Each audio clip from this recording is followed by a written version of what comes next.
Hello, welcome back to the Dream Printing Podcast. I have a very special episode for you today. I'm going to share with you how I started my paper product business, which I started 10 years ago, and what I would do differently if I was starting it today. So if you have a dream in your heart, maybe you're a paper snob like me and you love thick, luxurious paper and the smell of a paper store, and you've always dreamed of creating your own planner or journal or devotional, diary, workbook that goes with your course, anything in like that luxury paper space, notepads, all of it. If you've had that dream and you want to get started, I'm going to share a little bit of my backstory because there's some things I would still do the same, and there's definitely some stuff I would not do. And there's things I would add on now that I didn't even know to do back then. So this is going to be a real treat. Now, if we don't know each other yet, I am Polly Payne. I'm the CEO and founder of Horacio Printing. So my company is Horacio Printing. This is what the website looks like. And we sell planners, devotionals, and all of that. And I'm also the creator of Print School, which is a signature program I developed to help other people follow the path that I've taken to get your idea out of your head and into your hands, and then also to learn how to launch it and sell it. I have done this for hundreds of students. Here is a quick look at our alumni page. You can explore it at horacioprinting.com/alumni. And you can see all the amazing students and the beautiful things they've created. I interview them a lot here on the podcast. So you've probably seen maybe, or if you're new to the channel, maybe you haven't, but you can subscribe. You can go back and watch some of my interviews with students to hear their stories, because it's just amazing how everyone has something unique to create. There really is space for everyone. So let's talk about how I created my company and what I would do differently today.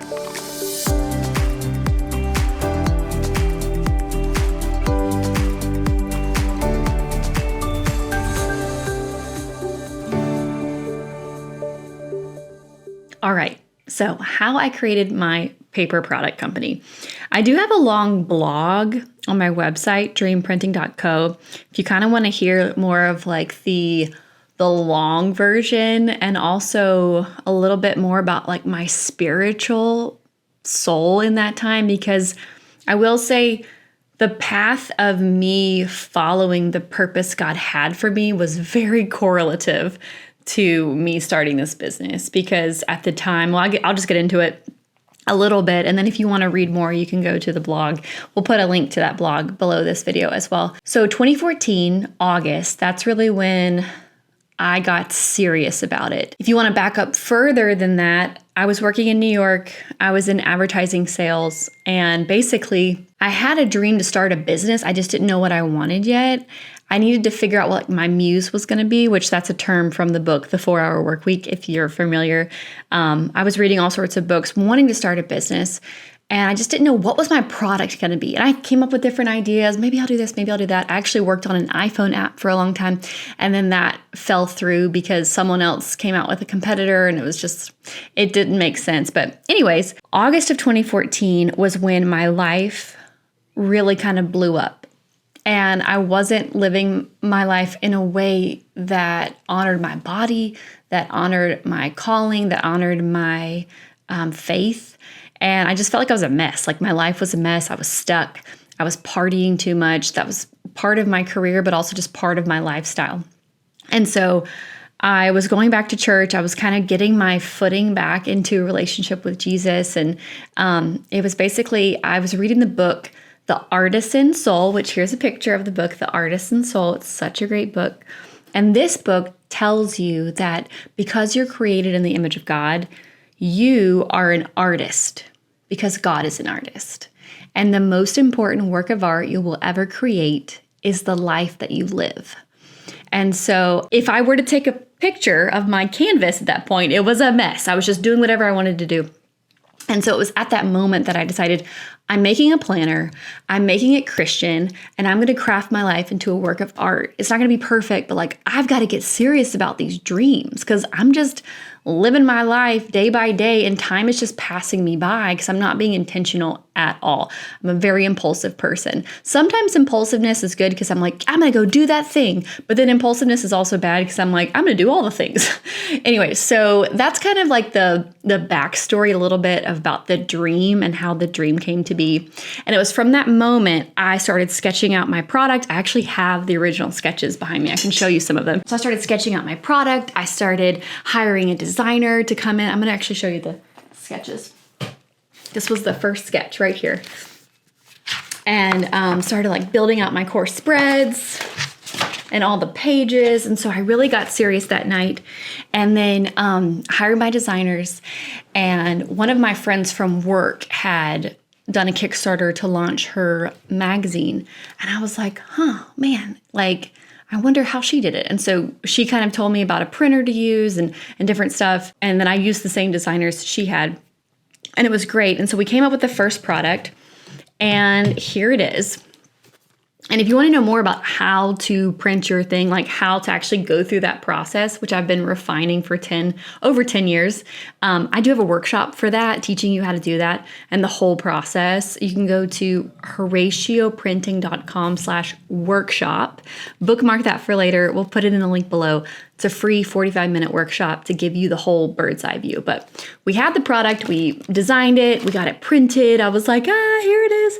It has dream planning in the front. We later on coined it as the Dream Planner and trademarked it.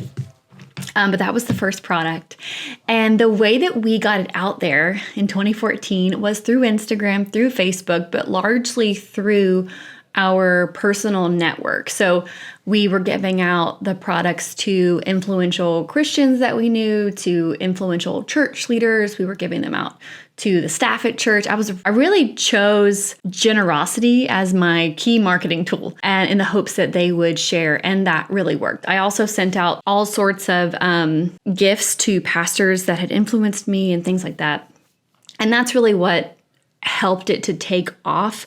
We built our website. The printer we used was a Canadian printer, and we launched it. We launched it in October of 2014, and we were sold out by January. I actually bought 1,000. This is what I would do differently. I absolutely would not use the printer that I used the first time because it was so expensive. I've gone through that a lot on this channel of how I have a whole video called how I upgraded my planner from this to this, because I'm paying, a fourth of the price of what I pay for this, which this was a great product. It had really great paper, but it was just too expensive. So we sold out, which was amazing. We started making other products like posters and journals. And this is all while I have a full-time job. So I had a full-time job for a year and a half while this was the side hustle. And then I eventually quit my full-time job in February of 2016. And then from there, I really was just amazed that this got to be my job. Like, it really was just like, I could cry thinking about it, but it was a miracle. And so the next year, or 2015, is when it sold out, right? 2015 planner. I got married in May of 2015, so it was a very crazy year. And I didn't have any money to buy my 2016 planner, so I did a Kickstarter. And I teach you a little bit about that in the workshop if you want to watch that later. And that's basically getting pre-orders for the product to help you fund the print. And so we needed to raise like $11,000, and we raised $20,000. So I had all the money I needed to fund the print, which is what I teach my students to do now. And people do Kickstarters all the time through my program. And after that, really things expanded. So we went from planners, and then we started doing kits with washi tape and notepads. And then we came out with Bible studies. We started doing soap Bible studies. And then I started hosting dream planning parties, which allows you to just host an event and use a couple of the front pages of the planner, like dream planning, refocus cloud, and some of like just the really beautiful pages in the front of the product, and do it together as a community. Then I started hosting large events. So we did a big event in Florida one year live, which was super fun, all-day event. And then I started hosting Dreamer Summits that were weekend events and had big speakers like Christine Kane and Dawntree Wilkerson and Tony Collier and just all these incredible people come and speak. We were so blessed by that. And those are still happening, which is great. And it just kind of kept snowballing until I guess eventually we did subscription boxes. And then eventually I launched Print School to help other people create their thing, so we're still running Horacio Printing. That's still happening. We have our 2026 planners coming out in the end of September. So I'm running 2 businesses now with 2 different teams. And it's just been really beautiful to get to watch other people follow in those footsteps and make it happen and not have to go through the wilderness that I had to go through to figure all this out. So that's been really beautiful. So that's kind of my journey, I guess, as quickly as I can share it. But that's how I started it. That's how I started the company and how it grew. And God opened so many doors after that and into speaking and to partnerships and things like that. So let me get into, if I were starting today, what I would do differently. So here's some things, if I was starting Horacio Printing today, what I would do. And I think I have 1, 2, 3, 4, 5, 6, 7, 8, 9, 10, 11 things. So let's get into it. The first thing that I would do if starting Horacio Printing is I would immediately start practicing filming in front of a camera. I'm filming in front of a camera right now. This is so helpful. It's really important to do what scares you and just do it. Like eventually you're going to get better at it, but you need to just do it. So that's one of the big things. Just showing up on stories, showing up on YouTube, showing up on Facebook, and practice providing value.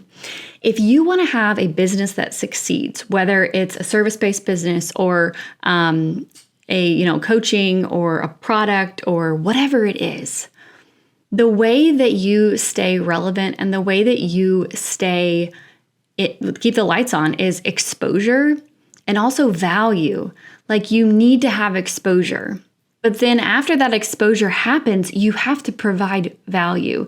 And the way that you create a raving fan, which a raving fan is what you want, I teach this in launch school, is someone who's going to come back and buy again. And also someone who's going to go, hey, I bought this planner. I love it. Like, you should buy one. Or, ooh, I'm going to get 5 of these and hand them out to my friends. Like, you want people that love your stuff. And people aren't going to love your stuff if you don't create it with intentional value. You don't make it excellent, right? Like, we have to care about what we're creating. We're not just trying to white label AI some jarbly junk that doesn't have a heart and a soul. You having a heart and a soul and putting your thumbprint into something is what makes it successful. That's what I did. And that's what I teach my students. We don't want to just manufacture something in order to make passive income. That sounds great, but it's actually harder than it sounds. And it doesn't make the impact it's meant to make if a robot makes it. So that's my 2 cents there. Don't hate me. I love ChatGPT. We're kind of in a relationship. I'm not against AI, but I am in the ideation process of like your initial concept. But you can use AI for so many things, and I definitely love using it. Don't get me wrong. But practicing filming on camera is really big because that's a great way to connect. It's just a great way to build trust. It's a great way to provide teaching. Like, I love that my planner comes with lessons that helps you dream. It helps you organize. It helps you refocus. It helps you with your heart check and letting go and forgiveness and praise reports. I love that that's important, and that's a piece that makes people understand that it's more than a planner. So number 1 is practice filming now, just to start practicing. And I have a whole bonus lesson on video and ways to kind of help you with your nerves and help you with your delivery. The second thing is I would print overseas from the get-go. I had to pay about $28 in 2014. I have no idea what I would be paying now with inflation, but I had to pay $28 per item in 2018, and I'm paying a lot less per item in 2026. And that also comes with a dust bag, a box, pens, stickers, bookmark, like pockets, tabs, all the things. So printing overseas, irrespective of the tariffs, is still boatloads cheaper and higher quality. I don't want to burst anyone's bubble, but you cannot find this quality here. It doesn't exist. They are the world leader in high quality print manufacturing. I actually just went to Paris a few weeks ago, and I went to this beautiful papery store. And I was like, oh, I'm going to go into this paper store and just sniff it. It's going to be amazing. And I went in there and I did sniff everything and I loved it. And I found these beautiful little books, and they have a clasp on it and it's just gorgeous pages. I bought 2. I'm like, oh, I'm going to write some letters in these and journal, and I'll use these next in journaling. Because I can't not, even though it was heavy in my backpack and I had to carry it everywhere that day. I bought them. I came home. Guess what? Made in China, And it just is what it is. And I love my printers. I love my manufacturers, and they're the best.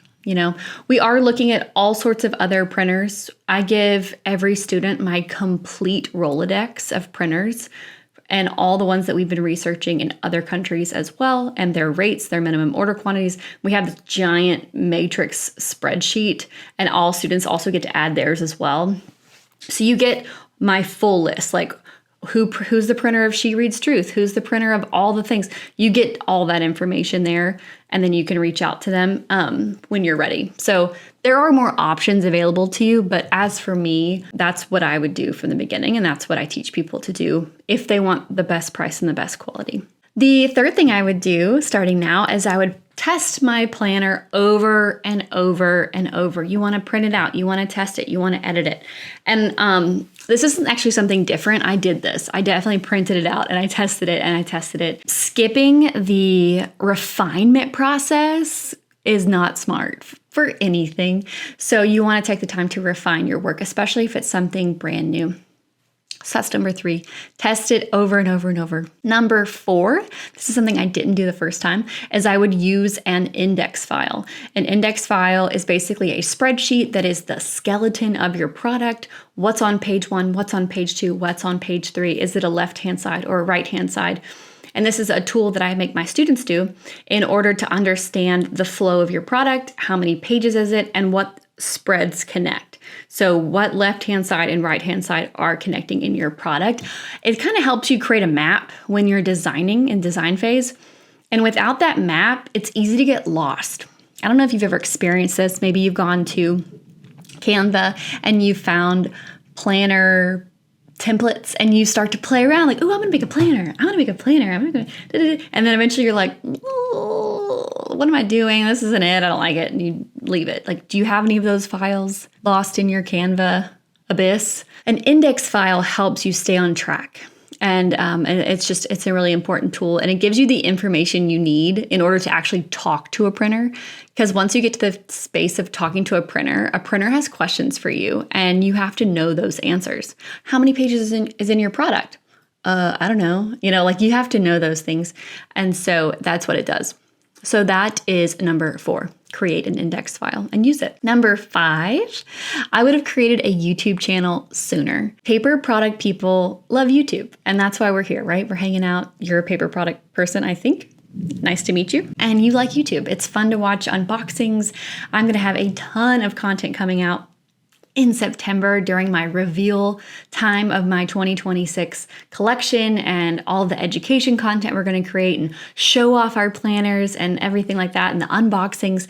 I'm so excited. So I would have definitely created my YouTube channel sooner. It's such a great tool. It's such a great channel, and it lives on forever. I still have videos from 2017, 2018 that are still getting views. And so it's a great long-term marketing, what's that called? Long tail marketing? There's some sort of tail with that. Anyways, it works in the long run, unlike an Instagram story that dies. Number 6 is I would have moved to Shopify from the beginning. So I started out on Squarespace, which Squarespace has changed a lot since I used it in 2014, 2015.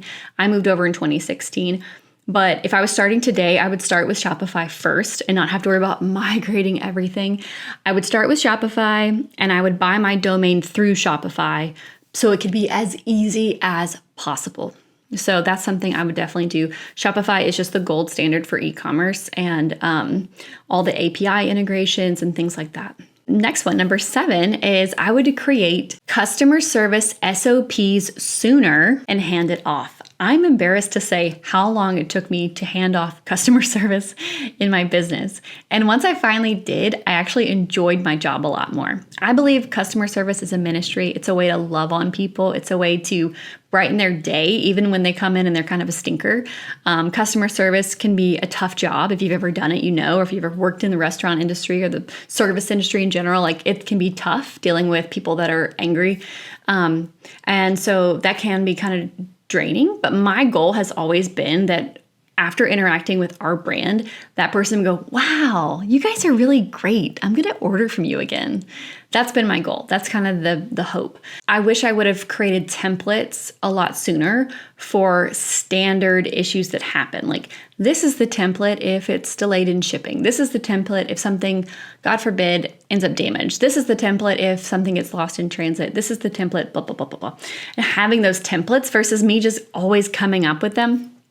Anyway, so I actually have my customer service SOPs and canned responses in a Google Doc, and I give that to all print school students so they don't have to reinvent the wheel. I really want to make everything easier. And I would hand it off sooner than I did personally. So that's another one. The next thing is I would start giving back sooner. I started giving back in my company, I think year 2 or 3, and I would do that sooner. I think it helped with the overall joy of the work and the purpose and the connection with the community. So we give to A21, which is an incredible organization that is fighting human trafficking globally. And so we give a percentage of profits quarterly to A21. So I would have done that sooner and let that be part of our establishment brand. The next one is, if I were starting today, I would keep investing in education. It's really easy to kind of get stuck in a rut, stuck in the weeds, and not want to innovate. And so I think it's really important to constantly have coaches and voices that are a couple steps ahead or light years ahead. And so whether that's audiobooks or things from the library, podcasts, or coaching and courses. That's a huge thing. And I actually have done that my whole time. So that's not something different, but it's definitely something if I was starting today, I would do, because there's so much you can shortcut by talking to an expert. When I started Horacio, there was no expert that was willing to share information in the world of printing. It doesn't exist. I even looked at trying to go to school for this, what college degree could I get, or could I go back and get some sort of thing? And it doesn't exist unless you want to learn stamp making or how to make t-shirts or something. And so it's a really difficult thing to learn. And the people that are running their businesses are busy. And also they don't want to share their trade secrets. And I honestly thought I would never teach this. I was copied once, and I remember making a promise to myself after being copied, I would never share my information again. And here I am, and I do, and I'm so grateful God called me into this, and because of that, so many things have been born, which you can check out on our alumni page. And it was what it was meant to be all along. To help other people and to encourage them, because starting a business, if you've already done that, maybe it grows you, it humbles you, it expands your capacity, it expands your ability to think outside the box, and it's amazing. It's really an amazing journey. So I'm really thankful that I get to help other people on their journey. Okay, number 10 is, this is a good one. Actually, I will just stop with 10 because I can combine 10 and 11. So the 10th one is, when expanding your collection, Polly, I'm talking to myself if I'm starting right now. If you want to expand your collection, don't go off of a whim of one person saying one thing that they want. Don't be a people pleaser. Hey, I want a purple thing. Hey, I want a blank journal. Hey, guess what? What you need to make a good decision to expand your collection is data. Data has changed my life. I use data for everything because I have a great mentor. She always says data over drama. Love it. Data over drama. What do people want? If you want your business to be successful, you ask people, what do you want? What are you willing to pay for it? Make what they want and then give the people what they want. That's as simple as the equation is. And if you just go off and make something, you've never asked if anybody wants this at all, that's not going to work, right? It might. I mean, you could. And there are people with big enough platforms that whatever they create, it's going to sell. But it's really important when you're just starting out and you have a lower cash flow in your business, you have to be really strategic with what products you're purchasing, at what price, and at what demand you're going to expect from that inventory. So that's a big thing. That's definitely something I would do. I would not, because in my first year when we sold those planners, I was like, ooh, I'm going to make posters. Ooh, I'm going to make journals. And I made stuff that like, this poster was like an awkward size. Like it doesn't fit in post. Anyways, I made a lot of mistakes and I don't want you to make them. So those are my top 10. I would immediately start practicing filming to camera. I would print overseas from the get-go. I would test my planner over and over and over. I would use an index file to keep us on track, the designer on track. I would start my YouTube channel sooner. I would move to Shopify from the get-go. I would create customer service SOPs and hand it off sooner. I would start giving back sooner. I would keep investing in education the whole journey. And when expanding collections, go off of data. Or even when reprinting something, go off data. Whenever we print our cover art, this is based off of a vote. Like I let my customers vote. And I teach my students how to do that so that they can have success year over year with their dreams. So that is what I would do differently. Let me know what else you would like to learn. I'm going to be recording more episodes for the Dream Printing Podcast, and I would love to hear what you would like to learn. So that's what I'm here for. And if you are ready, or if you're wondering, I wonder if I'm ready for print school. I wonder if print school is actually a good fit for me. Maybe you don't know what you want to make yet, or maybe you're like, I actually have my stuff designed, Polly. I just need a printer. I just need to get it done. Take this quiz. I have a great quiz that I made for you. Go to horacioprinting.com/take the quiz. Take the quiz. See what it says. It's going to help you get information you need about print school, about this process. And then just reach out if you need anything. We are here for you. We have a great Instagram account as well with information and tips and tools, and you can DM us and have a conversation there as well. Just go to, here's the Instagram account right here, Print School. Just look us up and we'll hang out there. I hope you have a wonderful rest of the day. You are so loved. Bye, guys.